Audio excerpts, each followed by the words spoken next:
আজকে সংসারের সকল কাজ শেষ করে নিজের একটু যত্ন করলাম। নিজেকে তো ভালোবাসতে হবে, তাই না? আমি যদি আমার নিজেকে ভালোবাসতে পারি তাহলেই তো অন্যজনকে ভালোবাসতে পারবো। আর এখন বিষয়টা এমন দাঁড়িয়ে গিয়েছে যে সংসারের কাজ করে নিজের যত্ন করতে ইচ্ছাই করে না। আসসালামু আলাইকুম। আজকে সকাল সকালই ভিডিওটা শুরু করে দিয়েছি।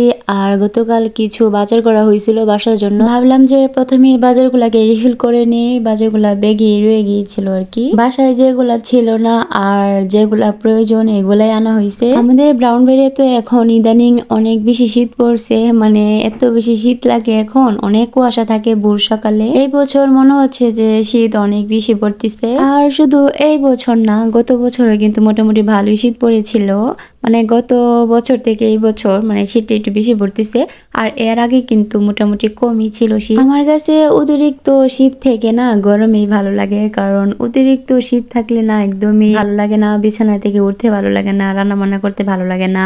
আর স্কিনের তো একদমই 12টা বেজে যায়, একদম মানে শুষ্ক হয়ে থাকে। আর মোটামুটি ঠান্ডা থাকলে ভালো লাগে, মানে অল্প স্বল্প ঠান্ডা যদি থাকে তাহলে তখন ভালো লাগে, তবে অতিরিক্ত ঠান্ডাটা ভালো লাগে না। মোট কথা হইলো যে শীতের দিন মানে কোনো কাজ করতে ইচ্ছা করে না, তবে পিঠা পুলি ওইগুলা খাইতে কিন্তু ভালোই লাগে, তাই না? এই ডিসেম্বর মাসটা আসলে না ছোটবেলাকে খুব খুব বেশি মিস করি। ডিসেম্বর মাসে আমাদের পরীক্ষা থাকতো, তো পরীক্ষা শেষ হওয়ার পর আমরা নানার বাড়িতে যাইতাম অনেক দিনের জন্য বেড়ানোর জন্য।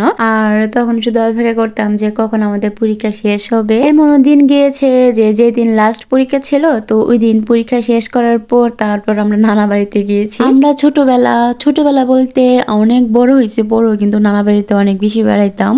এখন তো আমারও বিয়ে হয়ে গিয়েছে, বড় ভাই বাইরে থাকে, এখন তেমন বেড়ানো হয় না, বছরে একবার বা দুইবার যাওয়া হয় আর কি। তবে ছোটবেলা অনেক বেশি বেড়াইতাম। আসলে ছোটবেলার দিনগুলা খুব খুব বেশি সুন্দর হয় আর মধুর হয়। যাই হোক, নানা বাড়ির গল্প করতে করতে আমার ওইদিকে কিন্তু সবগুলা কাজই করে ফেলছি, মানে সবগুলা রিভিল করে, আর যেগুলা রিভিল করবো না ওইগুলা একটা বড় কন্টিনিউ করে রেখে দিয়েছি। সবগুলা কাজ করে আমি অফ ক্যামেরাতে কিন্তু বাসাটাকে মোটামুটি গুছিয়ে তারপর এখন চলে আসলাম রান্না বান্নার কাজে। আর আমি কিন্তু অফ ক্যামেরাতে সবকিছু রেডি করে নিয়েছি। আমি ডালটাকে বসিয়ে দিয়েছি আর এখানে মুরগি রান্না করবো আজকে। আমরা আগামীকাল ট্যুরে যাব ওর কোম্পানি থেকে আর কি, মানে ওর অফিস থেকে আমরা সবাই যাব আর কি, ওর কলিগরা, তারপর সবাই মিলে। ওর একজন কলিগও আসবে আজকে আমাদের বাসায় থাকবে। তো পরের দিন যেহেতু ভোর সকালে চলে যাব, এজন্য মানে উনি রাস্তাটা আগে এগিয়ে রাখতেছে আর কি। আমরা মাইকো দিয়ে ব্রাউনবাড়ি থেকেই যাব আর কি, আমরা মেবি কুমিল্লাতে যাব। ওর যে বস, ওই বসও ব্রাউনবাড়িতেই থাকে। যেহেতু আমরা ব্রাউনবাড়িতে অনেকেই থাকি, এই জন্য ব্রাউনবাড়ি থেকে আমরা মাইকোটা নিয়ে নিব, এই জন্য ওর কলিগে মানে ব্রাউনবাড়িতে চলে আসবে আর কি। আর অতিরিক্ত কিছু রান্না করতেছি না, কারণ যেহেতু পরের দিন চলে যাব ঘুরতে, এত কিছু রান্না করলে আবার থেকে যাবে। আর ওর কলিগ আসে কিনা তাও সেও না, উনি তো না করতেছে। আর ও বলতেছে যে না, আপনার কষ্ট হবে, ভোর সকালে আসলে আপনি আগের দিনই চলে আসেন। যেহেতু আমার মা একই ফ্ল্যাটে থাকে 4 তলায়, তো কোনো সমস্যা হবে না। আমার মার পাশেও জায়গা আছে আর আমার পাশেও আছে। আসলে একজনের বিপদে যদি আমরা নাই থাকতে পারি তাহলে আমরা কিসের মানুষ, তাই না? এখানে মুরগিটা রান্না করতেছি আর ডালটা। আর ওর কলিগ যদি শিউলিয়া আসে তাহলে রাত্রেবেলা মাছ ভেজে দিব আর কি। আমার এইদিকে ডালটা কিন্তু হয়ে গিয়েছে, আমি ডালের মধ্যে ফোড়নটাও দিয়ে দিয়েছি। আর অন্যদিকে কিন্তু আমার মুরগির তরকারিটা হয়ে গিয়েছে। আর আমি একদমই অল্প আলু দিলাম, কারণ আলুটা আমার লাগে। এখানে মুরগির তরকারি, তারপর ডাল, আর আগের সিমের তরকারি ছিল আর কি। আমার না এতটা অলসতা লাগে রান্না বান্না করে, নিজের একটু যত্ন করি না। আর মাঝে মধ্যে যদিও করি, আপনাদের সাথে কিন্তু শেয়ার করি। আমি কিন্তু একটা কথা খুব ভালো করে জানি, সেটা হলো আমি যদি আমার নিজেকে ভালো করে ভালোবাসতে পারি তাহলে আমি অন্যজনকে ভালোবাসতে পারবো। আর আমি যদি আমার নিজেকে ভালোভাবে ভালো না বাসি তাহলে আমি অন্যজনকে কিভাবে ভালোবাসবো? কারণ পৃথিবীতে একটা মানুষ নিজের থেকে বেশি অন্যজনকে কখনোই ভালোবাসতে পারে না।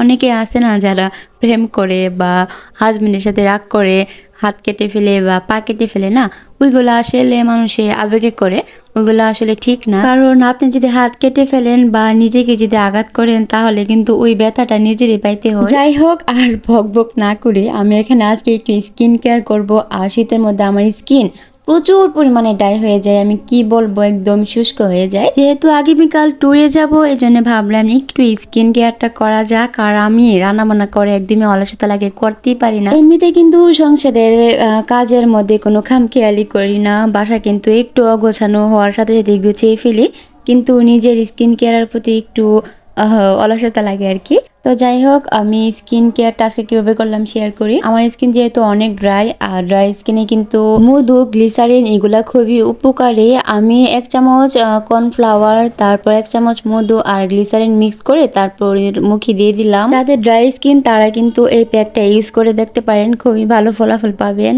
আর যাই হোক, আমি এখন চলে আসলাম প্যাকটা লাগিয়ে স্কিনে পেডিকিউর করার জন্য। পেডিকিউর করার জন্য আমি কুসুম গরম পানি নিয়েছি, তার মধ্যে শ্যাম্পু দিয়ে দিলাম, তারপর লেবুর রস দিয়ে পাটাকে কতক্ষণ ভিজিয়ে রাখতে হবে। আর ভিজিয়ে রাখার পর আমি কি করতেছিলাম, ফুললি ঢংডাং। আমার পরিচিত অনেক আপুদেরকে দেখছি যে তারা বাচ্চা নিয়েও কিভাবে যেন এত স্কিন কেয়ার করে, মানে সারাদিন কাজ করার পর রাত্রেবেলা স্কিন কেয়ার করে। আর আমি, আমার যে কি অলসতা। যাই হোক, এখানে আমি পাটাকে ভিজিয়ে রাখার পর আমি একটু লেবু দিয়ে পাটাকে আর হাতে একটু ঘষিয়ে নিচ্ছিলাম, তাতে কিন্তু অনেকটা ক্লিন হবে। আজকে নিজের একটু যত্ন করলাম, আর দুপুরে রান্না বান্না তো করে নিয়েছি।